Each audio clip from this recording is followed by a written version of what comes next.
Case എന്നോട് പലപ്പോഴും ചോദിക്കാറുള്ള കാര്യമാണ് ഈ ഒരു 30, 35, 40 ആ റേഞ്ചിൽ വരുന്ന ഓൾമോസ്റ്റ് എല്ലാ ആസ്പെക്റ്റിലും നല്ല പെർഫോമൻസ് ഒക്കെ തരുന്ന ഒരു മിഡ് റേഞ്ച് സ്മാർട്ട് ഫോൺ ഏതൊക്കെയാണെന്നുള്ളത്. എനിക്കൊന്ന് മെജോറിറ്റി ആൾക്കാർക്കും ആ ഒരു റേഞ്ചിലുള്ള ഫോണാണ് വേണ്ടുന്നത് അല്ലേ. അതുകൊണ്ട് തന്നെയായിരിക്കും നമ്മുടെ മാർക്കറ്റിൽ ഏറ്റവും കൂടുതൽ ഇറങ്ങുന്നതും ഈ മിഡ് റേഞ്ച് ഫോണുകളാണ്. സോ അങ്ങനെ മിഡ് റേഞ്ച് ഫോണുകളുടെ ഇടയിലേക്ക് വന്നിരിക്കുന്ന പുതിയൊരു ഫോണാണ് നമ്മുടെ കയ്യിൽ ഇന്നുള്ള വിവോ V30e എന്ന് പറയുന്ന ഈ മോഡൽ. ഇതിന്റെ പ്രൈസ് ഏകദേശം ഈ ഒരു 28-30 ആ റേഞ്ചിൽ വരുന്ന ഒരു ഫോണാണ്. സോ നമുക്കിന്ന് വിവോ V30eയുടെ ഒരു ചെറിയ അൺബോക്സിങ്ങും എന്തൊക്കെയാണ് ഫീച്ചേഴ്സ്, അതിന്റെ ഒരു ഫസ്റ്റ് ഇംപ്രഷൻ എങ്ങനെയൊക്കെയാണെന്നുള്ളത് നമുക്കൊന്ന് ചെക്ക് ചെയ്യാം. ഞാൻ മനസ്സിലാക്കുന്ന വിവോ ഈ ഫോണിൽ V30eയിൽ ശരിക്കും കൂടുതൽ ഫോക്കസ് ചെയ്തിരിക്കുന്നത് ഇതിന്റെ ഒരു ഡിസൈനിലും ക്യാമറയുടെ കാര്യത്തിലും പിന്നെ ഓവറോൾ പവർ മാനേജ്മെന്റ് ബാറ്ററിയുടെ കാര്യത്തിലൊക്കെയാണ് വിവോ മെയിൻലി ഈ ഫോണിൽ ഫോക്കസ് ചെയ്തിരിക്കുന്നത്. സോ നമുക്ക് ബോക്സിൽ വിവോ എന്തെങ്കിലും ഡീറ്റെയിൽസ് പ്രത്യേകിച്ച് ഫീച്ചേഴ്സിൻ്റെ കാര്യങ്ങളൊന്നും വിവോ ബോക്സിനകത്ത് കാണിച്ചിട്ടില്ല.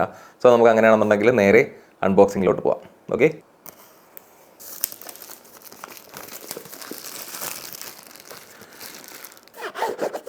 പെട്ടിയിലൊക്കെ ഒരു ടെക്സ്ചറൊക്കെ ഉണ്ട്. ആക്ച്വലി ഈ ഫോണിന് 2 കളർ അവൈലബിൾ ആണ്. വെൽവെറ്റ് റെഡ് എന്ന് പറയുന്ന ഒരു കളറും സിൽക്കി ബ്ലൂ എന്ന് പറഞ്ഞൊരു കളറും. നമ്മളിൽ ഇപ്പോൾ ഇരിക്കുന്ന വെൽവെറ്റ് റെഡ് എന്ന് പറയുന്ന കളറാണ്. യെസ്, ബോക്സ് തുറക്കുമ്പോൾ തന്നെ ഡയറക്റ്റ് ഫോൺ നമുക്ക് ഉള്ളിൽ ഇരിപ്പുണ്ട്. സോ നമുക്ക് എന്താണ് അങ്ങനെ എന്നാണെന്ന് നോക്കാം. യെസ്, ഫോൺ നമുക്ക് പിന്നെ നോക്കാം. ആദ്യം ബോക്സിൽ ബാക്കി എന്തൊക്കെയാണെന്നുള്ളത് നമുക്ക് നോക്കാവേ. ഫോൺ മാറ്റി കഴിയുമ്പോഴത്തേക്ക് പിന്നെ ഒരു പ്ലാസ്റ്റിക് ട്രേ വരുന്നുണ്ട്.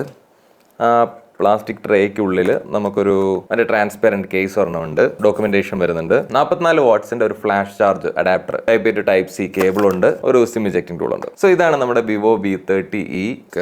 പുറത്തെടുക്കാം. വാവ്, ബ്യൂട്ടി. ആ ഒരു ക്യാമറ മൊഡ്യൂളും ആക്ച്വലി 2 ഡുവൽ ടോണിലുള്ള ഒരു കളറാണ് കേട്ടോ. അതിന്റെ മെജോറിറ്റി ആ ഒരു സൈഡിലായിട്ട് ഒരു മാറ്റ് ഫിനിഷും വരുന്നുണ്ട്. ആ ഒരു എഡ്ജിൽ ഒരു റിബൺ പോലെ ആ ഒരു വെൽവെറ്റ് റെഡിന്റെ ഒരു ഗ്ലോസി ഫിനിഷും വരുന്നുണ്ട്. ഇത്രയും ഭാഗം മാറ്റാണ്, ഇവിടെ ഒരു ഗ്ലോസി ഫിനിഷ് വരുന്നുണ്ട്. അതിന്റെ ശരിക്കും ക്യാമറയുടെ ആ മോഡ്യൂളൊക്കെ ശരിക്കും ഒരു പ്രീമിയം ലുക്ക് വരുന്ന രീതിയിൽ ആണ് കൊടുത്തിരിക്കുന്നത്. നോക്കി കണ്ടോ, ക്യാമറ മോഡ്യൂളിന്റെ സൈഡിലുള്ള ആ ഒരു മെറ്റാലിക് ഫിനിഷ് ഒക്കെ കണ്ടില്ല, അതൊക്കെ കാണാൻ ശരിക്കും നല്ല ഭംഗിയുണ്ട്. അത്യാവശ്യം നല്ല ബിൽഡ് ക്വാളിറ്റി ഫീൽ ചെയ്യുന്നുണ്ട്. നല്ല സോളിഡ് ആയിട്ടുള്ള ഫോൺ, അത്യാവശ്യം ലൈറ്റ് വെയിറ്റ് ആണ്.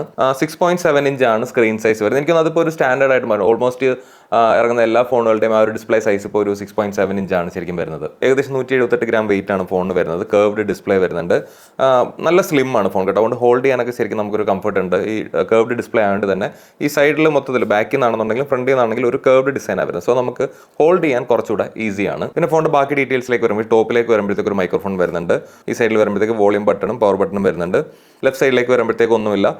താഴോട്ട് വരുമ്പോഴത്തേക്ക് സിം ട്രേ വരുന്നുണ്ട്, മൈക്രോഫോൺ വരുന്നുണ്ട്, Type-C പോർട്ട് വരുന്നുണ്ട്, സ്പീക്കേഴ്സ് വരുന്നുണ്ട്. സിം കാർഡിന്റെ സ്ലോട്ടിലേക്ക് പോകുമ്പോഴത്തേക്ക് നമുക്ക് ഹൈബ്രിഡ് സിം സ്ലോട്ടാണ് വരുന്നത്. ഒന്നുകിൽ നമുക്ക് 2 സിം യൂസ് ചെയ്യാം, അല്ലെങ്കിൽ ഒരു സിമ്മും ഒരു മെമ്മറി കാർഡുമായിട്ട് യൂസ് ചെയ്യാൻ പറ്റും. ക്യാമറ മോഡ്യൂളിലേക്ക് വരുമ്പോഴത്തേക്ക് നമ്മൾ 2 ക്യാമറ വരുന്നുണ്ട്. പിന്നെ റൗണ്ട് കളറിൽ വൈറ്റ് കളർ കാണുന്നത് ഫ്ലാഷ് ആണ്. ഔട്ട് ഓഫ് ദ ബോക്സ് ഫോണിലെ സ്ക്രീനിൽ ഓൾറെഡി ഒരു സ്ക്രീൻ ഗാർഡ് ഒട്ടിച്ചാണ് വരുന്നത്. അത് നിങ്ങൾ അങ്ങനെ തന്നെ യൂസ് ചെയ്യാൻ പറ്റുമെന്നുണ്ടെങ്കിൽ അതായിരിക്കും നല്ല. ബിക്കോസ് കർവ്ഡ് ഡിസ്പ്ലേ ആയതുകൊണ്ട് പ്രോപ്പർ ആയിട്ടുള്ള സ്ക്രീൻ ഗാർഡ് അല്ലെങ്കിൽ ടെമ്പേർഡ് ഗ്ലാസ് ഒക്കെ കിട്ടാൻ നമുക്ക് പാടായിരിക്കും. ഇത് അത്യാവശ്യം നല്ല ക്വാളിറ്റിയിൽ തന്നെ ഒട്ടിച്ചിരിക്കുന്നുണ്ട്. നമുക്ക് എയർ ബബിൾസും കാര്യങ്ങളൊന്നും വന്നിട്ടില്ല. സോ മേ ബി നിങ്ങൾക്ക് അത് വെച്ച് തന്നെ യൂസ് ചെയ്യാവുന്നതേ ഉള്ളൂ. അപ്പോൾ ഡിസൈൻ വൈസ് നോക്കുകയാണെങ്കിൽ ശരിക്കും നല്ല ബ്യൂട്ടിഫുൾ ആയിട്ടുള്ള ഒരു ഫോണാണ്. നല്ല കളറാണ്, നല്ല ഫിനിഷിംഗ് ആണ്, നല്ല ബിൽഡ് ക്വാളിറ്റി വരുന്നുണ്ട്. പിന്നെ ക്യാമറ മൊഡ്യൂളിന്റെ ഈ ഭാഗത്ത് വരുമ്പോഴത്തേക്ക് ഈ ഒരു സ്പേസ് ശരിക്കും അങ്ങനെ പ്രത്യേകിച്ച് അവിടെ ഒന്നും ഇല്ലാതെ കാണുന്ന ഒരു ഭംഗികേടായിട്ട് തോന്നുന്നില്ലേ എന്ന് എനിക്കൊരു തോന്നലുണ്ട്. നിങ്ങളുടെ അഭിപ്രായം എന്താണെന്നുള്ളത് പറയാം കേട്ടോ. വളരെ റീസെന്റ് റിലീസ് ആയിരിക്കുന്ന ഒരു ഫോണാണ്. മെയ് ഫസ്റ്റ് വീക്കാണ് ഫോൺ റിലീസ് ആയിരിക്കുന്നത്. ഇപ്പോൾ ഷോപ്പുകളിലൊക്കെ ഫോൺ വന്ന് തുടങ്ങുന്നുണ്ട്. സോ അപ്പോൾ നമുക്ക് ഇനി ഫോൺ ഒന്ന് ഓൺ ആക്കി നോക്കാം. ഡിസ്പ്ലേയും കാര്യങ്ങളൊക്കെ എങ്ങനെയാണെന്നുള്ളത് ചെക്ക് ചെയ്യാം. അതിന്റെ കൂടെ ഫോണിന്റെ ബാക്കി ഫീച്ചേഴ്സും കാര്യങ്ങളൊക്കെ എന്താണെന്നുള്ളതും നമുക്കൊന്ന് പറഞ്ഞു പോകാം. Okay, out of the box Android 14 fun touch OS 14 ശരിക്കും വിവോ V30e വരുന്നത്. ഈ ഫോണിൽ വിവോ നമുക്ക് 3 വർഷത്തെ ആൻഡ്രോയിഡ് അപ്ഡേറ്റും 4 വർഷത്തെ സെക്യൂരിറ്റി അപ്ഡേറ്റും തരുന്നുണ്ട്. ഇപ്പോൾ ഫോൺ ഓണായി വന്നിട്ട് ഞാൻ നേരത്തെ പറഞ്ഞ പോലെ 6.7 ഇഞ്ചിന്റെ 120 Hz ഡൈനാമിക് റിഫ്രഷ് റേറ്റ് വരുന്ന അടിപൊളിയായിട്ടുള്ള ഒരു സ്ക്രീനാണ്. നല്ല വൈബ്രന്റ് ആയിട്ടുള്ള ഒരു സ്ക്രീനാണ് കേട്ടോ വരുന്നത്. നല്ല സ്മൂത്ത് ആയിട്ട് നല്ല ഫ്ലോയിൽ പോകുന്ന ഡിസ്പ്ലേ ആണ്.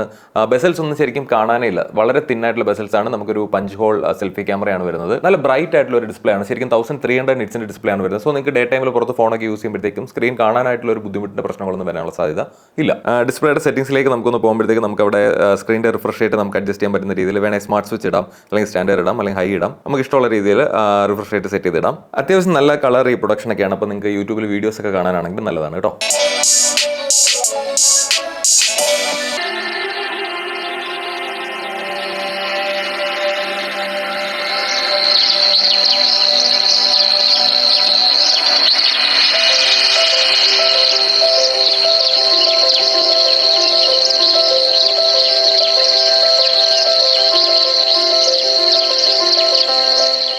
ഞാൻ നേരത്തെ പറഞ്ഞാൽ ഔട്ട് ഓഫ് ദ ബോക്സ് നമുക്ക് ആൻഡ്രോയിഡ് 14 വരുന്നുണ്ട്. ഫൺ ടച്ച് OS 14 ആണ് ഇതിനകത്ത് വരുന്നത്. 8+8 GB റാം വരുന്നുണ്ട്. ഫൺ ടച്ച് OSന്റെ എക്സ്പീരിയൻസ് എങ്ങനെയാണെന്ന് ചോദിച്ചാൽ നോർമലി നമ്മൾ ഫൺ ടച്ച് വിവോയുടെ മറ്റു ഫോണുകളിലെ OS യൂസ് ചെയ്യുമ്പോഴത്തേക്ക് എന്ത് എക്സ്പീരിയൻസ് ആണോ വരുന്നത് അത് തന്നെ നമുക്ക് ഇതിനകത്ത് കിട്ടുന്നുണ്ട്. അങ്ങനെ വലിയ എന്തെങ്കിലും മാറ്റങ്ങൾ വന്നായിട്ട് ഫീൽ ചെയ്യുന്നില്ല. ലോക്ക് സ്ക്രീനകത്ത് മറ്റേ കസ്റ്റമൈസബിൾ ലോക്ക് സ്ക്രീനിൻ്റെ ഫെസിലിറ്റീസ് ഒക്കെ വരുന്നുണ്ട്. പിന്നെ ബ്ലോട്ടേഴ്സിൻ്റെ കാര്യം ചോദിക്കുമ്പോഴത്തേക്ക് അത്യാവശ്യം കുറച്ച് ആപ്പുകളൊക്കെ പ്രീ ഇൻസ്റ്റാൾഡ് ആയിട്ട് വന്നിട്ടുണ്ട്. നെറ്റ്ഫ്ലിക്സ്, ആമസോൺ, സ്നാപ്ചാറ്റ് അങ്ങനെ കുറച്ച് ഗെയിം സ്പേസ് അങ്ങനെ കുറച്ച് പ്രീ ഇൻസ്റ്റാൾഡ് ആപ്പുകൾ വന്നിട്ടുണ്ട്. പക്ഷേ അത് നിങ്ങൾക്ക് വേണ്ടെന്നുണ്ടെന്നുണ്ടെങ്കിൽ അൺഇൻസ്റ്റാൾ ചെയ്ത് കളയാം. പക്ഷേ പണ്ടത്തെ പോലെ അങ്ങനെ ഒരുപാട് ബ്ലോട്ടേഴ്സ് ഒന്നും വന്നിട്ടില്ല കേട്ടോ. ഇപ്പോൾ പെർഫോമൻസിൻ്റെ കാര്യത്തിലേക്ക് വരുമ്പോഴത്തേക്ക് സ്നാപ്ഡ്രാഗൻ്റെ 6th Gen 1 പ്രോസറാണ് ശരിക്കും യൂസ് ചെയ്തിരിക്കുന്നത്. അത്ര ഗംഭീരമായിട്ടുള്ള ഒരു പ്രോസർ നമുക്ക് ശരിക്കും അങ്ങനെ അവകാശപ്പെടാൻ പറ്റില്ല. കുറച്ചൊരു പഴയ പ്രോസറാണ്, എന്നാൽ അത്യാവശ്യം നമ്മളെ കാര്യങ്ങളൊക്കെ നടക്കും. ഇതിൻ്റെ ഒരു AnTuTu സ്കോറൊക്കെ നോക്കുമ്പോഴത്തേക്ക് ശരിക്കും ഒരു 5,75,000+ ഒക്കെയാണ് സ്കോർ വരുന്നത്. അതത്ര ഈ ഒരു സെഗ്മെന്റ് ഫോണിൽ ഭയങ്കര പവർഫുൾ ആണെന്ന് നമുക്ക് പറയാൻ സാധിക്കില്ല. എന്നാൽ ഒരു ബേസിക് യൂസിന് നമുക്ക് അത്ര വലിയൊരു ലാഗോ കാര്യങ്ങളൊന്നും ഫീൽ ചെയ്യാനുള്ള സാധ്യതയും ഇല്ല. നമ്മൾ ഡേ ടു ഡേ ലൈഫിൽ നമ്മൾ യൂസ് ചെയ്യാൻ സാധ്യതയുള്ള ആപ്പുകളും അതിന് വേണ്ടുന്ന പെർഫോമൻസും ഒക്കെ കൊടുക്കാൻ ശരിക്കും ഈ ഫോണിന്റെ ആ ഒരു സ്പെസിഫിക്കേഷൻ ഒക്കെ ശരിക്കും ഓക്കെയാണ്. ആക്ച്വലി നിങ്ങൾക്കറിയാം വിവോയുടെ V സീരീസ് ഫോണുകളെല്ലാം ക്യാമറ സെൻട്രിക് ആയിട്ടുള്ള ഫോണുകളാണ്. അപ്പോൾ ആ ഒരു ക്യാമറയുടെ പേർപ്പസും അതിൻ്റെ പെർഫോമൻസും മീറ്റ് ചെയ്യുന്ന രീതിയിലൊക്കെയാണ് ഇത് ഒപ്റ്റിമൈസ്ഡ് ആയിട്ടുള്ളത്. പക്ഷേ ഒരു ഹെവി ഗെയിമിംഗ് അല്ലെങ്കിൽ ഹെവി മൾട്ടി ടാസ്കിംഗ് പോലുള്ള പരിപാടികളൊക്കെ വരുമ്പോഴത്തേക്ക് മേ ബി ചിലപ്പോൾ ഒരു ലാഗും കാര്യങ്ങളൊക്കെ വരാനുള്ള സാധ്യത ഉണ്ട്. പിന്നെ അത്യാവശ്യം ഗെയിം കളിക്കാനായിട്ട് അൾട്രാ ഗെയിം മോഡ് എന്ന് പറഞ്ഞിട്ട് ഒരു മോഡ് ഇതിനകത്ത് വരുന്നുണ്ട്. അപ്പോൾ അത്യാവശ്യം ട്യൂണിംഗ് ഒക്കെ ചെയ്തിട്ട് നമുക്ക് ഒരു ബേസിക് പെർഫോമൻസ് കിട്ടുന്ന രീതിയിൽ ഗെയിമുകളൊക്കെ കളിക്കാനൊക്കെ പറ്റും. സ്റ്റോറേജിൻ്റെ ബേസിൽ നമുക്ക് ഈ ഫോണിൻ്റെ 2 മോഡൽസ് അവൈലബിൾ ആയിട്ടുണ്ട്. 8GB 128GB ഒരു മോഡലും 8GB 256 ഒരു മോഡലും അവൈലബിൾ ആയിട്ടുണ്ട്. പിന്നെ ഇൻസ്ക്രീൻ ഫിംഗർ പ്രിന്റ് റീഡർ വരുന്നുണ്ട്. 5G ഫോണാണ്, അത്യാവശ്യം എല്ലാ ബാൻഡും സപ്പോർട്ട് ചെയ്യുന്നുണ്ട്. പിന്നെ ഞാൻ കണ്ട വേറൊരു പോരായ്മയായിട്ട് എനിക്ക് തോന്നിയൊരു കാര്യം എന്ന് വെച്ചാൽ ആക്ച്വലി ഇതൊരു ക്യാമറ സെൻട്രിക് ഫോണാണ്. അത്യാവശ്യം നല്ല ഡിസ്പ്ലേ ഒക്കെ വന്നിട്ട് പോലും ആക്ച്വലി ഇതിനകത്ത് ഇപ്പോഴും സ്റ്റീരിയോ സ്പീക്കേഴ്സ് കൊടുത്തിട്ടില്ല. ഒരു മോണോ സ്പീക്കർ മാത്രമാണ് ശരിക്കും ഇതിനകത്ത് യൂസ് ചെയ്യുന്നത്. അതൊരു പോരായ്മയായിട്ട് എനിക്ക് ശരിക്കും തോന്നി. നിങ്ങളുടെ അഭിപ്രായം എന്താണെന്ന് നിങ്ങൾ കമന്റ് ബോക്സിൽ പറയുക. ഇതിലുള്ള ആ ഒരു മോണോ സ്പീക്കറിന്റെ ക്വാളിറ്റി നമുക്കൊന്ന് കേട്ട് നോക്കാമേ.